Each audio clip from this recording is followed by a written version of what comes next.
Mga kaibigan, ang pag-aalaga ng mga heritage chicken ay nakakaaliw, pero mag-ingat sa mga karaniwang pagkakamali. Una, ang sobrang dami sa kulungan.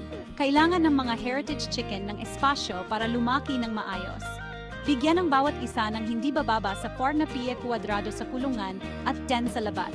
Kapag masyadong marami sa isang lugar, magreresulta ito sa stress at sakit. Pangalawa, hindi magandang pagkain.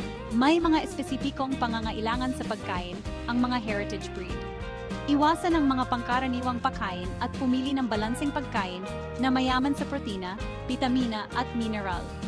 Ang malulusog na manok ay mas maraming nangingitlog. Huwag din kalimutan ang biosecurity.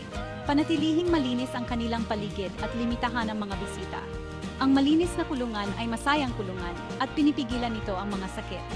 Sunod, ang pagpapabaya sa kanilang natural na ugali.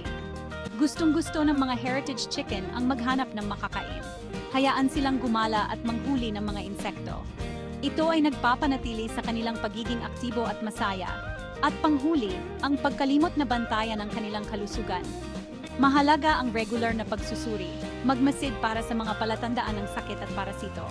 Ang maagang pagtukoy sa mga problema ay maaring mailigtas ang iyong mga manok. Sundin ang mga tips na ito at magkakaroon kayo ng masiglang kawan ng mga heritage chicken. Masayang pag-aalaga!